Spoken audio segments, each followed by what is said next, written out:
ನಮ್ಮ ದೇಶದಲ್ಲೇ ಆಗ್ತಾ ಇರುವಂತಹ ಅನ್ಯಾಯಗಳ ಬಗ್ಗೆ ಮಾತಾಡ್ತಾ ಇರುವಂಥದ್ದು. ನಾವು ನಮ್ಮ ದೇಶಗಳಲ್ಲಿ ಆಗ್ತಾ ಇರುವಂತಹ ದುಪ್ಪಟ್ಟು ಅನ್ಯಾಯಗಳನ್ನು ಬಚ್ಚಿಟ್ಟು ಹೊರದೇಶಗಳ ಅನ್ಯಾಯಗಳ ಬಗ್ಗೆ ಮಾತಾಡ್ತೀವಿ. ಅಲ್ಲಿ ಅನ್ಯಾಯ ಆಗ್ತಾ ಇದೆ ಅನ್ನುವಂತಹ ವಿಚಾರದಲ್ಲಿ ಮಾತಾಡ್ತೀವಿ.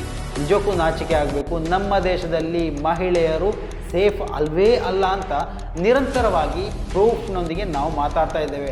ನೀವೇನಿದ್ರು ಬಾಂಗ್ಲಾದೇಶದ ಕಡೆ ನೋಡ್ತೀರಾ, ಪಾಕಿಸ್ತಾನದ ಕಡೆ ನೋಡ್ತೀರಾ. ಇಲ್ಲಿ ನಮ್ಮ ದೇಶದಲ್ಲಿ ನಮ್ಮ ಹೆಣ್ಣು ಮಕ್ಕಳ ಮೇಲೆ, ನಮ್ಮ ತಾಯಿಯಂದಿರ ಮೇಲೆ, ನಮ್ಮ ಅಕ್ಕ ತಂಗಿಯರ ಮೇಲೆ ನಿರಂತರವಾಗಿ ಆಗ್ತಾ ಇರುವಂತಹ ಅನ್ಯಾಯವನ್ನು ತಡೆಗಟ್ಟಲಿಕ್ಕೆ ಅಂತ ಕಾನೂನು ವ್ಯವಸ್ಥೆಗಳೇ ಇಲ್ಲ. ಹಲೋ ಹಾಯ್ ಎಲ್ಲರೂ ನಮಸ್ಕಾರ, welcome back to Janata agent. ನಮ್ಮ ದೇಶದಲ್ಲಿ ಅತ್ಯಾಚಾರ ಪ್ರಕರಣಗಳ ಸಂಖ್ಯೆ ದಿನದಿಂದ ದಿನಕ್ಕೆ ಹೆಚ್ಚಾಗ್ತಾ ಇದೆ. ನಾವು ಕೇರಳದಲ್ಲಿ ಹಸಿವಿನಿಂದ ಬಳಲ್ತಾ ಇದ್ದಂತಹ ಯುವತಿ ಹಸಿವನ್ನು ನೀಗಿಸಲು ಸಹಾಯ ಕೇಳಿದಂತಹ ಸಂದರ್ಭದಲ್ಲಿ ಆಕೆಯ ಮೇಲೆ ಗ್ಯಾಂಗ್ ರೇಪ್ ನಡೆದಂತಹ ವಿಚಾರವನ್ನು ಗಮನಿಸಿರ್ಬೋದು. ಈ ಒಂದು ವಿಚಾರದಲ್ಲಿ ಇಬ್ಬರು ಅತ್ಯಾಚಾರಿಗಳನ್ನು ಬಂಧನ ಮಾಡಿಸಿರುವಂತಹ ವಿಚಾರ ಕೂಡ ಬೆಳಕಿಗೆ ಬಂದಿತ್ತು. ಸೊ ಅದೇ ರೀತಿಯಲ್ಲಿ ರಾತ್ರಿಯ ಸಮಯದಲ್ಲಿ ಮಂಜಿನ ಆ ಒಂದು ವಾತಾವರಣದ ಎಡೆಯಲ್ಲಿ ದಾರಿ ಕೇಳಿ ಆಂಬ್ಯುಲೆನ್ಸ್ನಲ್ಲಿ ಲಿಫ್ಟ್ ಕೇಳಿದಂತಹ ಯುವತಿಯನ್ನು ಅದೇ ಆ್ಯಂಬುಲೆನ್ಸ್ನೊಳಗೆ ಅತ್ಯಾಚಾರ ಮಾಡಿ ಮುಗಿಸಿದಂತಹ ವಿಚಾರ ದಾರುಣವಾಗಿ ನಾವು ಕೇಳಬೇಕಾದಂಥದ್ದು. ಇವೆಲ್ಲ ಬೆಳವಣಿಗೆಗಳು ಇವತ್ತು ನಮ್ಮ ಭಾರತ ದೇಶದಲ್ಲಿ ನಡೀತಾ ಇರುವಂಥದ್ದು. ಸೊ ಇವೆಲ್ಲದಕ್ಕೂ ಕಾನೂನು ವ್ಯವಸ್ಥೆಗಳೇ ಕಾರಣ ಅಂತ ನಾವು ನಿರಂತರವಾಗಿ ಎಚ್ಚರಿಸ್ತಾ ಇದ್ರೂ ಕೂಡ ಕಾನೂನಿನಲ್ಲಿ ಯಾವುದೇ ಮಾರ್ಪಾಡು ಆಗ್ತಾ ಇರುವಂಥದ್ದೇ ಈ ಒಂದು ಪ್ರಕರಣಗಳ ಬೆಳವಣಿಗೆಗಳಿಗೆ ಹೆಚ್ಚಿನ ಕಾರಣ.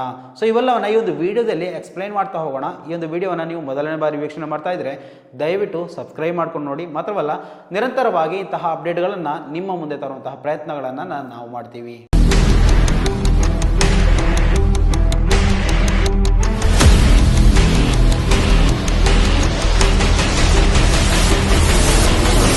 ಡಿಸೆಂಬರ್ 30 ಚಲಿಸ್ತಾ ಇದ್ದಂತಹ ವಾಹನದಲ್ಲಿ ಓರ್ವ ಯುವತಿ ಅತ್ಯಾಚಾರಕ್ಕೆ ಒಳಗಾಗ್ತಾಳೆ, ಅದು ಕೂಡ ಗ್ಯಾಂಗ್ ರೇಪ್. ಸೊ ಈ ಒಂದು ವಿಚಾರ ಬೆಳಕಿಗೆ ಬರ್ತಾ ಇದ್ದಂತೆ ದೊಡ್ಡ ಮಟ್ಟದಲ್ಲಿ ತನಿಖೆ ಆರಂಭ ಆಗುತ್ತೆ. ಆ ಒಂದು ಕುಟುಂಬಸ್ಥರು ಕೊನೆಗೆ ಈ ಒಂದು ವಿಚಾರದ ಬಗ್ಗೆ ಸ್ಪಷ್ಟೀಕರಣ ಕೊಡ್ತಾರೆ.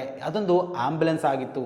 ಆ ಯುವತಿ ಒಂದು ರೀತಿಯಲ್ಲಿ ಮಂಜು ಮುಸುಕಿದ ಈ ಒಂದು ವಾತಾವರಣದಲ್ಲಿ ಒಬ್ಬಂಟಿಗಳಾಗಿ ನಿಂತ ಇದ್ದಂತಹ ಸಂದರ್ಭದಲ್ಲಿ ಈಕೋ ಗಾಡಿ ಬರುವುದನ್ನು ಗಮನಿಸ್ತಾಳೆ.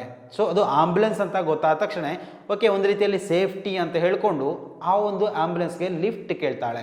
ಸೊ ಲಿಫ್ಟ್ ಕೇಳಿದ ಸಂದರ್ಭದಲ್ಲಿ ಆಕೆಯನ್ನು ಕರ್ಕೊಂಡು ನೇರವಾಗಿ ಆ ಪಟ್ಟಣ ಪ್ರದೇಶದಲ್ಲಿ ಸುತ್ತಿಸಿ ಅದೇ ಗಾಡಿಯಲ್ಲಿ ಆಕೆಯ ಮೇಲೆ ಅತ್ಯಾಚಾರ ನಡೆಯುತ್ತೆ.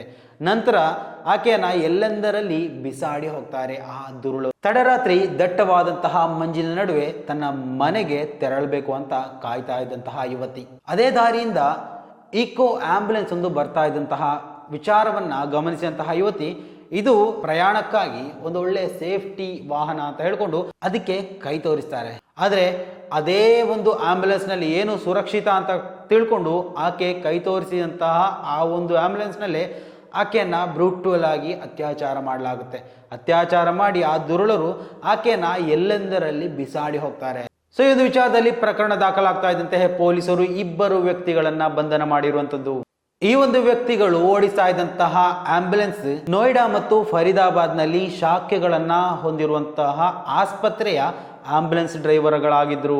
ಈ ಒಂದು ಶಂಕಿತರನ್ನ ಬಂಧನ ಮಾಡಿಸಿದ ನಂತರ ಆ ಒಂದು ಈಕೋ ವ್ಯಾನ್ ಅನ್ನ ಕೂಡ ಪೊಲೀಸರು ವಶಪಡಿಸಿಕೊಂಡಿರುವಂತದ್ದು. ಆದರೆ ನಿಜಕ್ಕೂ ಈ ಒಂದು ಈಕೋ ವ್ಯಾನ್ ಅನ್ನ ಆಂಬ್ಯುಲೆನ್ಸ್ಗಾಗಿಯೇ ಬಳಸಲಾಗಿತ್ತಾ ಅನ್ನುವಂತಹ ವಿಚಾರದ ಬಗ್ಗೆ ಕೂಡ ಇವತ್ತು ಸಂಶಯ ಮೂಡ್ತಾ ಇರುವಂತದ್ದು. ಆ ಒಂದು ವಿಚಾರದಲ್ಲೂ ಕೂಡ ತನಿಖೆಗಳು ನಡೀತಾ ಇದೆ.